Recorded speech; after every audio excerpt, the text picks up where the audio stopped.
Yo, and welcome to the next Wacky Races race coverage. This time it's a little bit different. We are actually doing it live in our Discord, allowing members to kind of feed through when they want and chat to us. We have, unfortunately, we haven't got Ryan today, but we've got the main man Dom with us. He's been with us every episode, and he's back again. So I think. So let's just start with a quick overview of the Australian GP. What did you think of it, Dom? I mean, it might not have been the amazing blockbusters the first two races It of the definitely season, wasn't, yeah. but equally, it was still a proper fun race. I mean, it was well worth getting up at 10 to 6 for, Yeah, 100%. yeah, I mean, yeah. It was an early one, wasn't it? oh yeah, well, I had to plan my morning around it. I was going on holiday the same day, Oh, so really? I said to my family, "Don't worry about me being up. Yeah, I'll be the first one up." So yeah, I I'll got give you. off bed at like 5:02 and just sprinted in. Yeah, nice. But yeah, I agree. It wasn't like the most exciting GP, but it was good. There's a few things that I wanted to talk about. Unfortunate Signs DNF. Do you know much about that and what happened?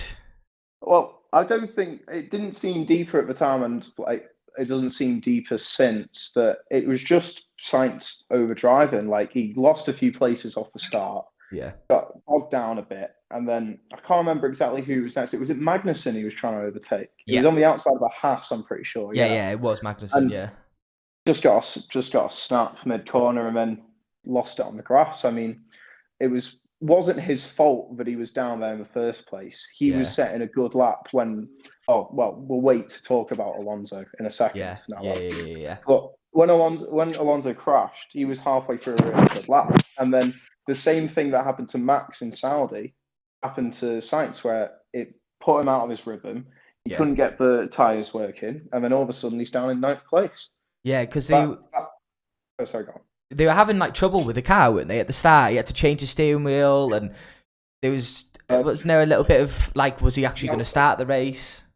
That was more, if I remember correctly, that was more Max. He was having some work done on his front. Oh, They right, had the front okay, wing off, and they were poking about with the control electronics. right, okay, Well, not the exact control electronics, but the electronics in the front wing. They were just yeah, poking about with that. But I didn't think that had any lasting effect. But this is just science's like error at the end of the day. Like we yeah, were yeah, saying in yeah, the first few episodes, like he's under immense pressure now to compete at Leclerc's level. Like yeah, Ferrari don't mind if he's just a bit behind, which he has been.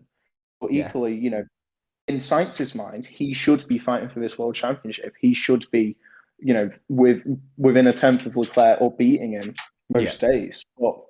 And because he's down there, that's only just going to exacerbate that mindset. So he's in a point where he feels like he needs to, make up as many places as possible and overdrive, and all of a sudden he's in the gravel. yeah. Yeah, it was because he went into that corner very heavy, didn't he? And then he obviously Yeah, spun out, and then it was kind of just downhill from mid there. mid corner he had done the Haas, but obviously he was going too fast for Yeah, the car not to complain. yeah. Um, yeah, so that was unfortunate DNF, and then also we had the another DNF we'll talk about, which is Max, and he was really not happy, was he? Oh, Which he yeah, no, wouldn't it be. was. Which he I wouldn't be. mean, He's competing, to keep his number one. And is this two races now he's DNF'd? Yeah, yeah. So yeah, two out of the yeah, three, and this is the first fun fact of the race coverage already, yeah. is that only 6 times in history has a racer won the championship from this far back, as in this big of a deficit. So Yeah. Max is 46 behind Charles as right off now. Right off now, there's only been 6 people that have won the championship after having a bigger deficit. Wow, that is crazy. So it's going to take a lot, but we've got even more races than last season and the season before. So we're in a Yeah, position now where he's in a better position than anyone has previously had to get past that gap, because he's got simply more time to do it. yeah. Yeah, there's so many races now. There was actually I was watching Lando Norris does quite a lot of content on YouTube, doesn't he? Anyway, I was watching an interview with him. He was saying like his ideal races would be like 20 max, but isn't there like 26 this calendar? There's, I'm not going to I'd count. I have to. can't count all of that. There's about, I think there's 23. I think there's about 23. Oh, is there? I mean, they're chatting in the future about having 30 races, which is just mental. It just kind of saturates it a bit. I mean, it's comparable to football in the sense that, like, people have been complaining in the last few seasons that there's just so much football going on that people are getting so many more players are at such a bigger risk of getting injured. So we're getting to a point now where there's that risk of, well, less significant risk of injury, but I mean it in the sense that it just saturates the whole thing. I feel like it's a bit too many. Like, I love it. Yeah. I'd love to see as many races as possible, but there's a quality over quantity argument to be had. Definitely. And surely teams like Williams and Haas and stuff just don't have the money to do that many races, because if they unfortunately crash and stuff, so many races, and they have to spend, because there's that cap, isn't there, as well, that there's only so much you can spend. Or am I wrong? Yeah. I think that's the reason why Haas didn't race Schumacher in Saudi, because Schumacher was fine. Yeah. Like, medically, he was all right. Yeah. But Haas couldn't afford to risk another chassis being demolished. Yeah. And especially further down. Yeah, they've only got so much money they can spend, and even more so with teams with limited budgets. Yeah. Oh, this is definitely something I wanted to talk about. So do you know? So last episode we mentioned about Vettel coming back and being able to give a performance in the AM. Well, he didn't. He didn't do very well. He didn't really seem confident in the car, but I know he was stating problems that it was hard to control the handling or whatever and stuff. But like, can Vettel do anything in that car, or is Aston Martin kind of not really going anywhere in the future?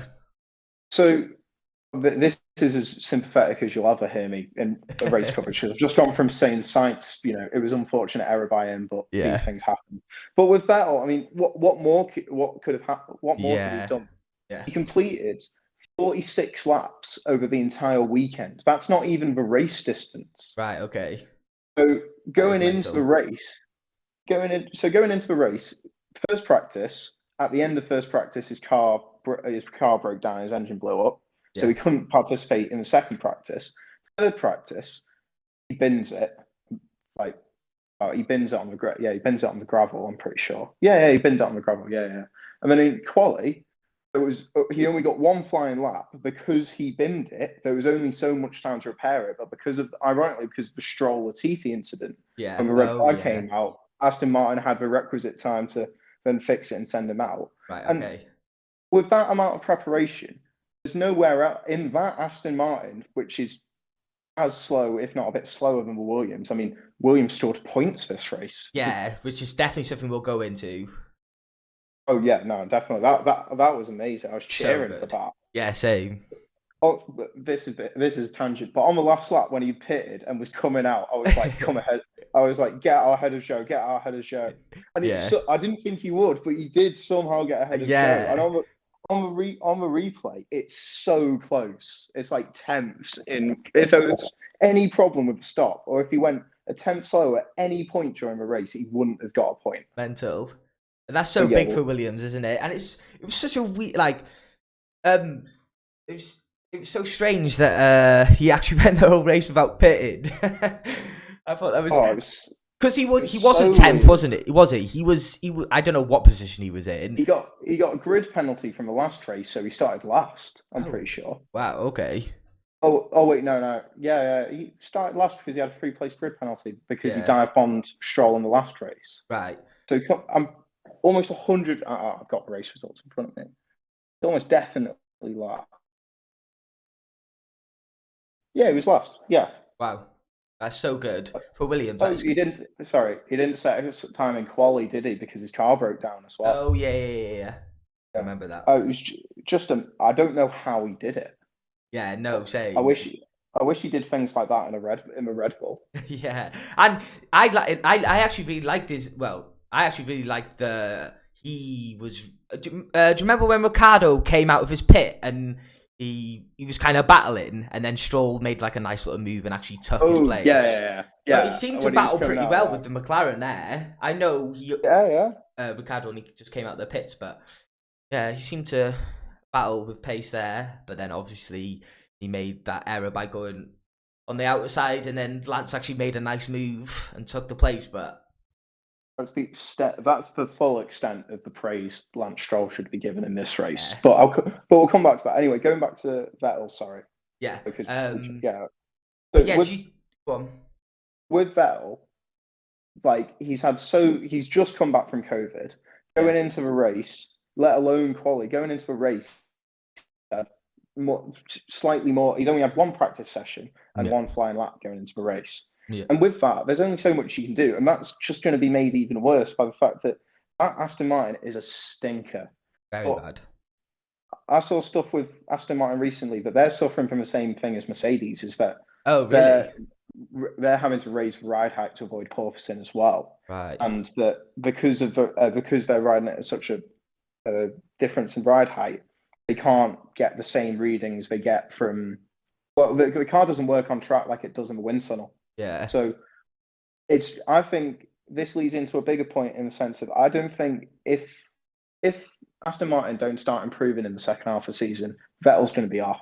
Yeah. I can't see him sticking around for this car. And I also can't see any other team realistically giving him a drive unless, I don't know. I mean, but that's the thing. I'm not going to go through every team and think about it, but equally, I can't see where else he'd want to or who would give him a drive anywhere else. Yeah. So I think Aston Martin are going to have to show a lot of improvement in the second half of the season if they want to keep Vettel longer to even medium term. Yeah. Yeah, it'd be a shame to see Vettel go, but as Aston Martin, the way Aston Martin are going, and like you said, can't really see any team that he would be able to come into. Maybe Williams get rid of Latifi, but would he even go to Williams? I don't know. Yeah, no, he would. If he's not sticking around for Aston Martin, he wouldn't stick around for Williams. Yeah. But like I think the most depressing part of where Vettel is right now, I don't blame Vettel for a lot of it, but equally, you can kind of say it started back in 2018 when he binned it in Germany, because that kind of demonstrated to Ferrari that 2 years in a row, he's been fighting for a title against Mercedes, and both times, in a sense, he's bottled it. Yeah. In 2017, all he needed to do was not cause chaos at the beginning, which is like 50-50 whether it was his fault or not, but we don't need to re-examine that incident. Yeah. And then in 2018, when he's leading the championship, when Lewis is down in like 14th or 13th, he bins it as well. So in a sense, that growing kind of doubt that Ferrari had led them in part into signing Leclerc. And then next season, Leclerc shows him up. Yeah. And then in Ferrari's mind, it's like, oh, well, this isn't the Seb we signed. This isn't the Seb we want. Yeah. And then it got even before 2020 started, they booted him out. Yeah. And he, like, can you recall for me that, not that I can think of, but has Vettel really done anything significant when being in Aston Martin? Or what was it before Aston Martin? Podium at Baku. Right, okay. That's decent. Came second. And I remember that, yeah. That was a great drive, to be fair. But where that car was last season was about 6th, 7th fastest. Yeah. It finished 7th in the championship because it just wasn't, like, the consistency wasn't there from Stroll and Vettel to compete with the teams above, and it simply wasn't bad enough to be down with the Alphas, the Hasses, and the Williams rather. So yeah. I think that stood out. But that car is miles off from where this car is, competitively speaking. Yeah. Agreed. So do we want to talk about Williams and them getting a point? I know we covered it slightly, but I guess we kind of talked about that, so we don't really. I'll wank off Alex Albon way more. That was an amazing drive. No, it was really good. Where they were at the first 2 races of the season, it's like, Christ, they're going to have another few years of never scoring a point. Yeah. Like, bloody Russell would have struggled to have done that. Not drawing a comparison between Albon and Russell, but equally, still an amazing, it's an amazing drive as well, like that. Yeah, he had no right to be there. Yeah. And why do you think? And so with Albon doing so well, and I've always really liked Albon. I think he's a good driver. Didn't really do very well in the Red Bull, but it is what it is. But why do Latifi, on the other hand, for Williams? He is very. I don't know if it's bad luck or he's just really having a stinker or stuff that just keeps happening to him that shouldn't happen. But I don't know, man. He just doesn't look confident behind that wheel, and he never really performs, even though he is in the Williams, which maybe he can't really perform. I mean, I'm trying to think of the times like he has really performed and outperformed his teammate in that Williams. I guess you could say in Hungary, but was that in 2021? Because he came like 8th, I'm pretty sure. I'm having a look now. I can't. Yeah, that's worth having a look at. Race. Result. 21. Yeah, 6th. 7th he came. But then George Russell came behind him. Bloody hell, they finished a 7th, 8th finish. Yeah, that was very decent. I mean, would have thought just a few races later, Russell would get a podium. Yeah. But yeah, that you could argue that was more luck, but you can only you only have a set of circumstances that you have on the day. You can't choose. And you can only do so much in that Williams car as well, I guess. Yeah. I mean, like, George Russell seems to be vindicating what we all thought about him at Williams. Yeah, he's doing well. Like, if that Mercedes was the Mercedes from last year, he'd be challenging. Yeah, for sure. Yeah. Agreed. But Latifi, I mean, is it just because he's always been against someone who's better than him? Like, I would take, like you said, I'd take Albon over Latifi. I would definitely. I agree. Is that more of he's got a crap car and he's got a really good teammate, or is it just that he's like, not to like dunk on the guy, but is he just a mediocre driver? Yeah. I mean, I like him. He's really inoffensive, and I'd love to see what he could do in a competitive car. But is he ever going to get the chance based on what he's done at Williams? I wouldn't say so, but I mean, but that, I mean, that's the thing.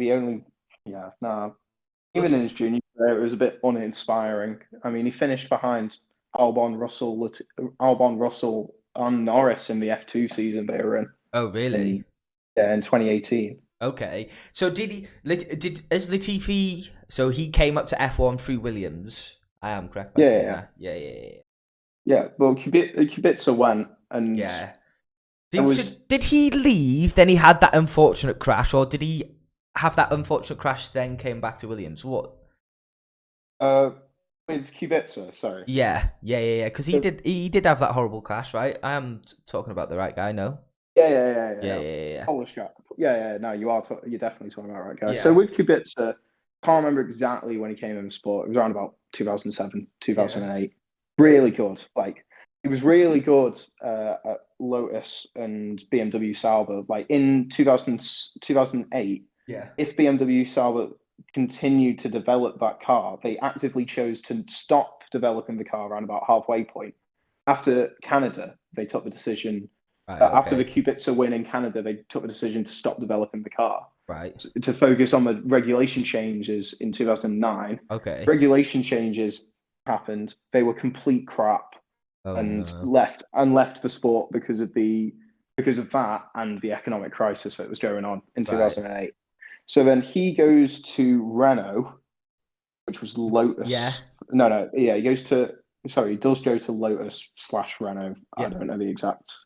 And then whilst he's rallying in the winter, then he has that airplane crash. Yeah.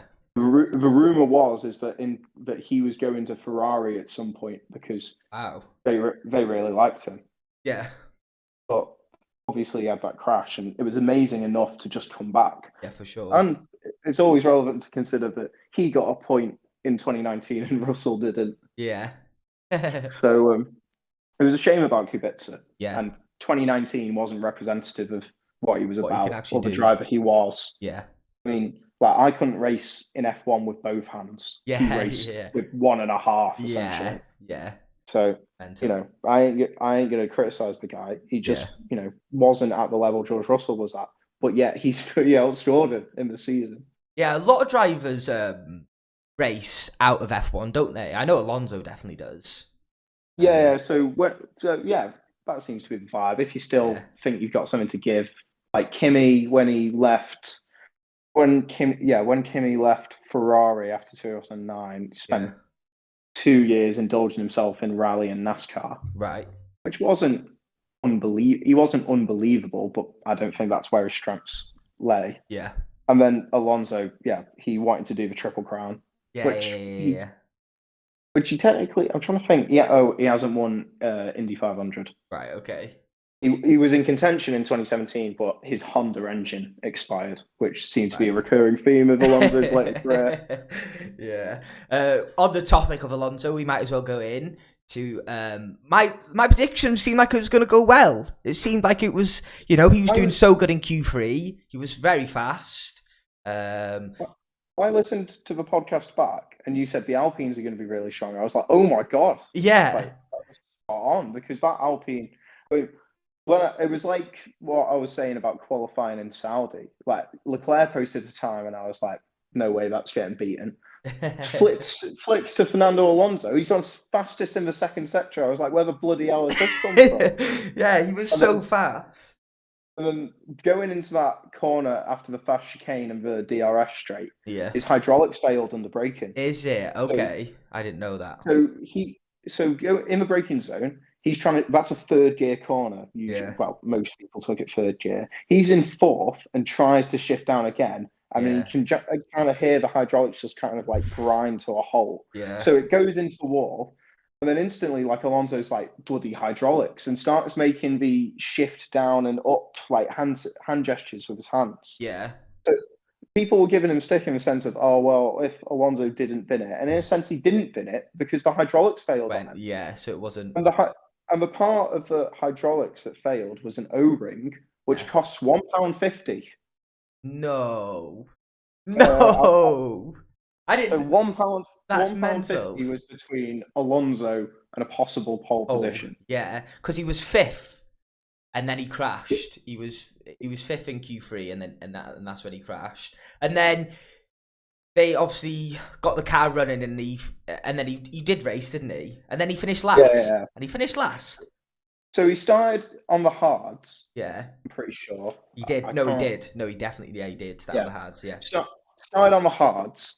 So straight away, and this links into why Albon was on that strategy. Yeah. They missed with the first two safety cars. They missed the boat essentially. Right. So like the first safety car in like the fourth or fifth lap when Sainz spinned it is Yeah. kind of here nor there. It doesn't make too much of a difference to your strategy. Yeah. But there was a second safety car, like kind of in and around the end of. I can't remember exactly when all the safety cars came out, but there was another safety car in Yeah. between Sainz's and Verstappen's safety car. Mm-hmm. Oh, they didn't even pull the safety car for Max, did they? No. No, they didn't. No, because No, they just put yeah. because he wasn't. Yeah. So that kind of assassinated his strategy to an extent. So when he came out, he didn't have a gap to everyone behind. So he just got trapped in a DRS train. Right. So Okay. when do you remember when Stroll pushed out Bottas? Yeah. At Yeah. turn Yeah. 3? Yeah. So that was in the middle of a massive DRS train. Right. Okay. Going from like 9th down to 13th or so, and then there was the Hasses and the Alpha, and then there was the Hasses show, and the other, Hasses and show, Yeah. and then Alonso was on the end of it and just couldn't make any progress because he was trapped in a DRS train. Right. Okay. Yeah. But with Albon, they didn't pit under that other safety car, Yeah. so they thought, oh well, screw it, Yeah. let's just do the biggest overcut known to man and see if it sticks, and it did stick. Yeah, exactly. Yeah, and they got to grab that point. Yeah, it was unfortunate for Alonso, and like I did, like the Alpines did look strong. What about Ocon though? Didn't really. Ocon was a bit, well, relative to the pace that was demonstrated by, or that could have been demonstrated by Alonso. Yeah. It was kind of like it was just points. Yeah. Just it wasn't as quick as the Finished seventh. wasn't as quick as the Happy days. wasn't as quick as the McLarens or the Mercedes, Oh. and then it was faster than everybody else. He was Yeah. just in. Yeah. Yeah. I think we could maybe talk about Haas a little bit in the sense that they didn't look that strong in the We Australian love talking GP. about Haas. We do. But Can't come on, stop. the underdogs. They're doing so well. It's like such a small Oh team. yeah. But yeah, they just didn't look strong at all. They were very slow, both of them. Yeah, I've not seen much coverage about why they were slow, but I No. think it's just more of a track personality more than anything that Okay. contributed to them being slow. And they looked, I mean, maybe it suggested that based off Saudi as well, because it's not like they were the strongest. I mean, Schumacher did get into a Q3 without setting a second time, Yeah. but I'm kind of thinking out loud at this point. But equally, like the McLarens were so decent this race because Yeah. they only bought the tiniest upgrades to Right. rear brake, rear rear wing supports. Yeah. There was like a tiniest like upgrade on that, Yeah. and it was more of the track suited them Yeah. because they're quite weak in slow, medium speed corners, and having those long straights benefited them. Yeah. Yeah. But The McLarens did obviously, do well. and then yeah, in Saudi that's kind of reflected by Norris's pace in Saudi, and Yeah. Ricardo was right behind Norris in Saudi as well. Yeah. Yeah. Because So yeah, not because Norris kind of did better in Saudi. Can't see this. Well, it Ricardo DNF'd. Oh, wasn't his fault though. The engine blew yeah. up. No, exactly. Yeah. But Norris, yeah, he did do a lot better in Saudi, and then shows again. Australia, they did a lot better with fourth and fifth finish. Yeah. Anything else we want to cover? Anything else you want to talk about the Australian GP? I see we've got Swally in here. Are you right, man? You can talk if you want. You don't have to. Yeah, he's not here. Anything else you want to cover, Dom, from Australia? Um, Not amazingly. I feel No. like although spotting it, I realised that his race results go 10th, 11th, 11th for the Guan Yu show. Oh, So right. Okay. he's performing pretty nicely. A Yeah, lot better than I thought he would, to be honest. definitely. He had a little bit of hype of having on his debut. Got a point, didn't he? Which is sick. And then, yeah, he is doing well. He didn't do as well this race, but like you said, it is his debut. You can't be too hard on him. But in the thick of the midfield was, where the alpha is because Yeah, there's agreed. obviously a deficit between him and Bottas in Oh, qualifying because, you know, Bottas can take it to Lewis Hamilton on a very, very good day. 100%. So, there's obviously going to be that gulf between him and Joe, who Yeah, is rookie at the end of the day. yeah. And he is doing well as a rookie, like you said. He does seem to like. No, he hasn't Yeah, had no, any hiccups as such yet. he's not making up the numbers. I No. mean, he might not be pulling up trees, but if I was Alfa Romeo, I'd be fairly content. I mean, Saudi was a bit messy. If he didn't, get that penalty, Yeah. and yeah, there was a strategy mistake. I can't exactly remember right now, Oh, but really? there was some. I swear, yeah, I swear something happened that meant he had to pit. That meant that, and in that pit stop, he didn't serve the penalty. Right. Okay. I can't remember exactly, but I'm just Yeah. thinking out loud at this point. But yeah, I'd definitely be content and happy with what he's done. Did we talk about the Latifi Stroll crash? No, we didn't, and I actually have got that in my notes. So no, we didn't talk about it. It's such a weird contact, and It's just a complete. Sorry, no, go go on. on. Sorry, no. It was Well, just a complete. yeah. You go. Well, I was just gonna say I listened back to the onboards and they were talking and they obviously put the radio. They put a little clip of the radio, and it was like Latifi said that Lance pulled back. No, he backed off. Lance backed off, and then he passed Latifi. And then why did Latifi then take it back? I was so confused, honestly. It's really weird, but I Yeah. think it was just a complete miscommunication. Right. Latifi comes as Latifi's approaching that fast, right-hander that's basically flat out just after where Vettel crashed. Yeah. Yeah, I mean, so Yeah. when he's coming up there, Latifi's being told by his engineer, "Oh, Stroll's on a push lap. Keep on let him by." So he lets him by, and then the engineer says, "Oh, well, Stroll's aborted now." And then Right. right after he said that, Latifi then says, "Oh well, I don't want to be behind him in the queue Okay. because it was getting to the final runs in Q1. Yeah. Latifi wanted to do another run, so then he goes for the gap. Stroll doesn't he's past Latifi. He's not computing Latifi in his mind. Yeah. So he's just dropped off, just keeping temperatures up, and then just kind of drifts over to the right, and that just happens where Latifi is. Coming in, yeah. So Stroll doesn't expect Latifi, and Latifi doesn't expect Stroll. Yeah, so it's no one's fault really. It's kind of just It was needless yeah. in the sense that they can both be criticised for it because Yeah. it was needless, but equally, it's just a freak miscommunication, and these things happen. Mm-hmm. Yeah, yeah, it's a weird one. I didn't understand it at all, but yeah, it looks like it was just a little hiccup. Yeah, exactly. Well, we haven't really God, we literally haven't covered Charles at all. Again, no winner, no brainer again. But it was after Max DNF'd, they had that good battle. They were side by side after the restart from the safety car. That was like a good battle, but then that was pretty much it, really, wasn't it? There wasn't really much else to it. Actually, that's what I wanted to talk about. Fuck Charles for a minute. I'm sorry, but Perez drived really well. I thought he had a sick race. Yeah, no. Perez has been driving really well this season. I thought. Yeah. What was? Oh yeah, well, first race he was in a net P3, wasn't he? Yeah. Because Max DNF'd, and he was in fourth outright. Yeah. Yeah, and then Max DNF'd, and then 20 seconds later he DNF'd. So would have got a fourth, maybe. He would have got third if his car hung on on the last lap, and then lap of the gods in Saudi. Unreal. Unfortunate safety car. That's just the risk of the undercut.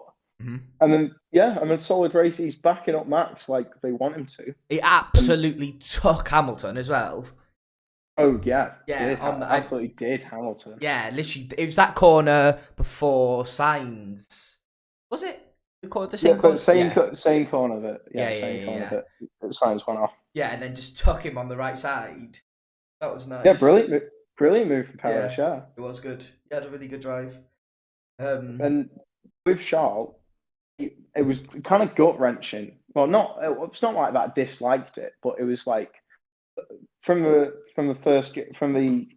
start, Max couldn't get near to him. No. Safety car restart, Max can't get near him. Yeah. After the pit stops, Max can't get near him. He was just on rails the entire time. Yeah. There was no beating him in that Ferrari on that day.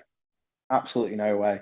And that's the thing. Max drops off to about 7 seconds before the first round of pit stops. Wow.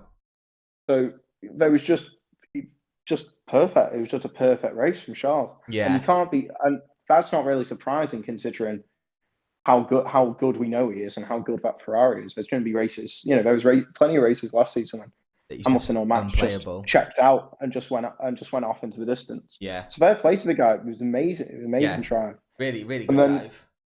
First triple. I can't remember the exact name, but like hat trick essentially for a Ferrari driver, which is pole position, led every lap, won the race. And fastest lap. And fastest lap, sorry, yeah. And for first person to do that for Ferrari since Fernando Alonso in 2010 Singapore. Oh, crazy! That's the that's the next fun fact. That's an additional fun fact. I butchered the delivery of the last fun fact. Yeah. I think we just forget. I just forgot. We've got to kind of talk about Charles because it's kind of inevitable now that he is just going to sweep the race. I'm terrified about. Not terrified in a bad way, but I'm scared we're going to rock up to Imola and he's just going to be 3 tenths ahead of everybody again in quality and then just going to check out in the race. But I love Imola. I absolutely love Imola as a circuit. Yeah, I actually watched the highlights from last. How do you say it? Emilia Romagna. Yeah, that's the one. Emilia Romagna. I watched the highlights and it was raining last one. Oh, that last season was amazing because the first race we were like, oh, Max is actually going to challenge now. And Yeah, then that everything that happened in that race was amazing. In the space of 30 seconds, what felt like well, it was about a minute in yeah, reality. Hamilton sails off into the gravel and takes his front wing out. yeah. It's And mental, then isn't it? 60 seconds later, there's a red flag.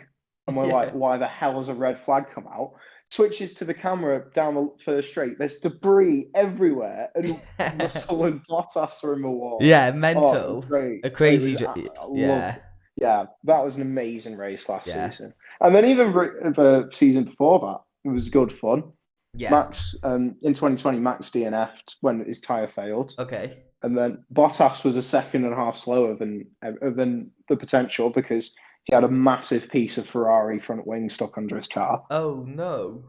And then Albon absolutely pins it coming out of the first chicane. It uh, was that was a fun watch. yeah. So hopefully this is going to be another fun one. Um, yeah, I think this will be a good GP. Like you said, it's just going to be one of them ones. The I Charles mean, is just going to be. in a sense, sorry to cut you off, but That's all in a right. sense, um, this is the first track we've gone to that's higher down. That's like this is kind of like the highest downforce track we've gone to in a sense because Bahrain is like a mix of everything Yeah, essentially, and then Saudi is obviously flat out flat out. 70% of it.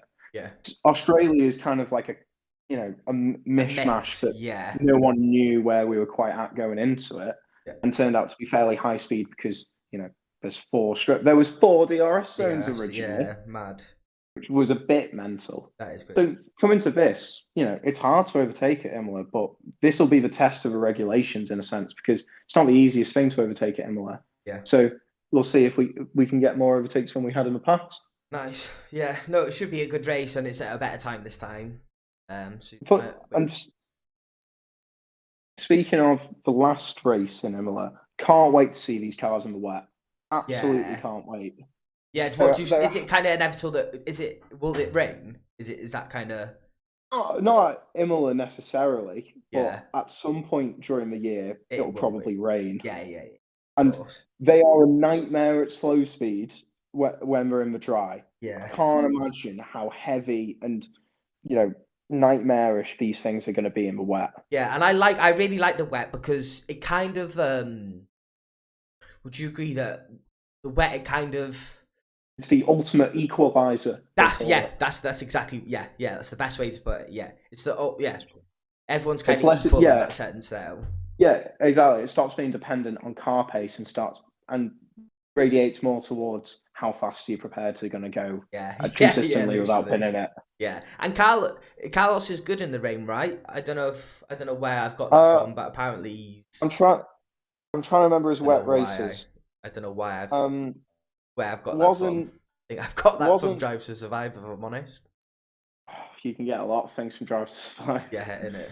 So,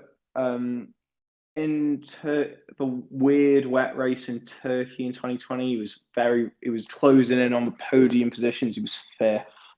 Trying to think of other. I don't know why I've gone blank on other wet races. Can't remember where he finished in Imola Yeah. last season. I think he got points, but it wasn't like an earth-shattering Yeah. performance. And then what other wet race was it? Belgium. Technically, wasn't a race. It was just the ultra wet quali. Yeah. That wasn't unbelievable. But where's Carlos in this? Oh, well, Carlos came fifth in Imola last year. Good Aye. result. Oh, very respectable result. And then Belgium, where was he? He wasn't. Yeah, no, he was down in. He was 10th there. But that's Okay, kind so of. yeah, I don't know where I've got that from, but we'll see. What my He got third. He was on the podium in Russia okay, when that's Norris decent. didn't go on to wets. That That's was a just great laugh. that is funny. That is a great laugh. That is so funny. This is, Oh, that was. in my opinion, that's just so deserved. You should surely you should listen to your team.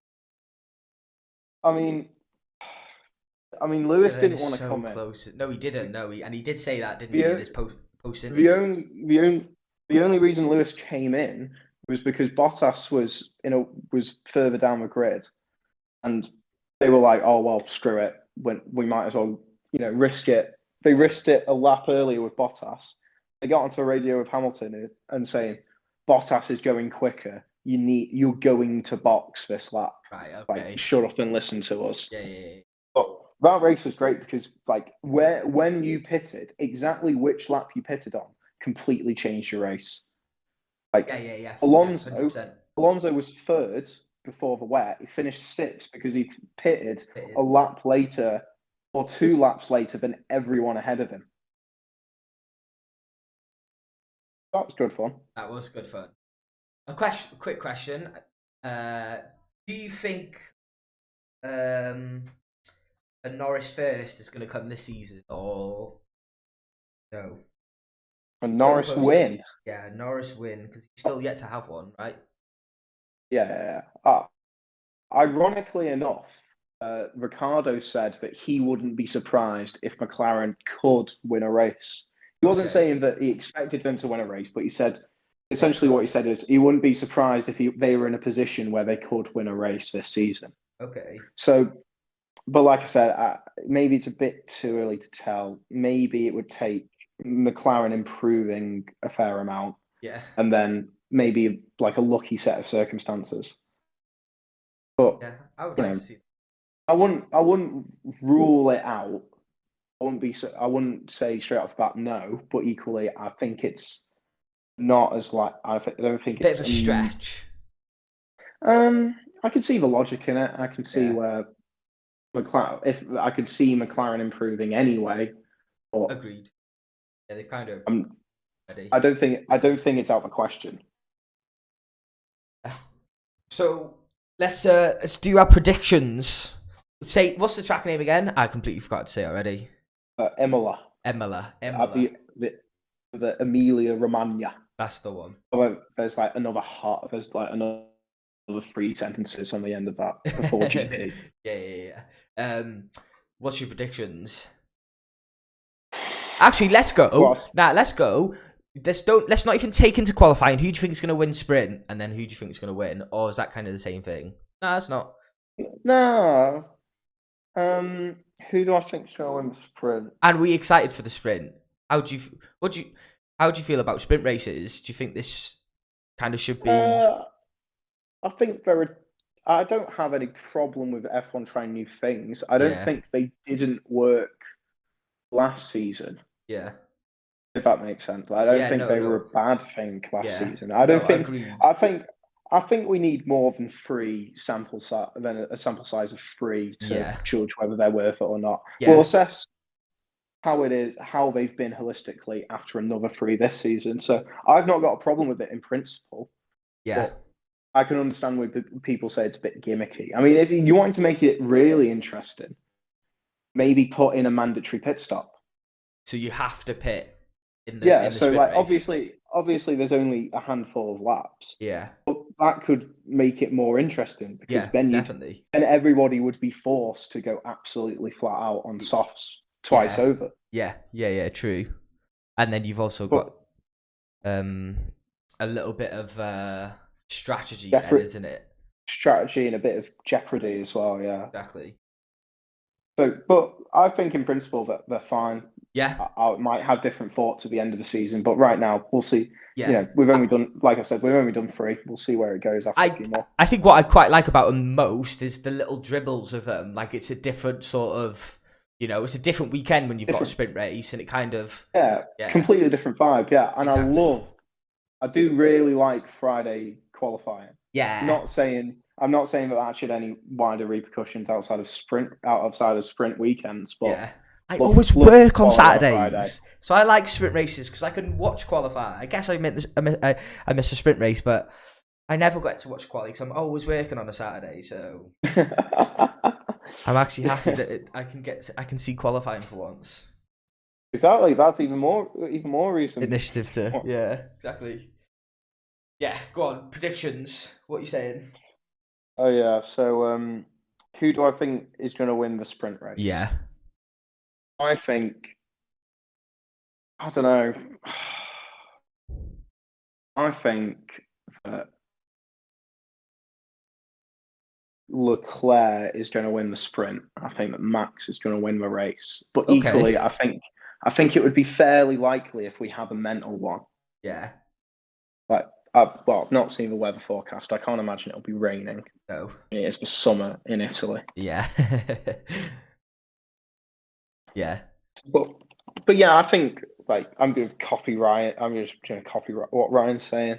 There's a chance of rain. There's a 60% chance of rain on Okay. Sunday, apparently, but they're always subject to change. Like we'll Yeah. see, like 80% chance of rain on a Sunday, and then we'll get to Saturday night and be like, oh, actually, no, it's not going to rain tomorrow. So I Yeah. won't put too much credence into that. But I still think that the nature of the circuit is conducive to kind of interesting races. Yeah.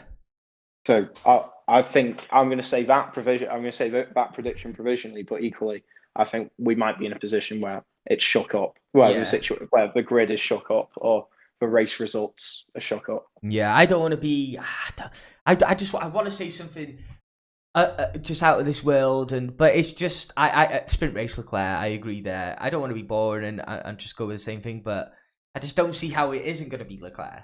I don't see how it isn't. Yeah, maybe a Max, but yeah, I'm gonna go sprint race Leclerc winner. I'm gonna go. Perez winner. I'm gonna go Perez winner. Max is. I'm gonna go. This is exactly what's gonna happen on the weekend. Max is gonna DNF again, and it and it's gonna be terrible for Red Bull. And yeah, no, I reckon a Perez win. I thought he looked really strong in Australia. He's looked strong. He, like you said, he did a really good qualifying. Can somehow win that sprint race. I think he could get a dub. I think he will. I think a win for Perez is on the table, 100%. So it's got to come. It's got to come one weekend.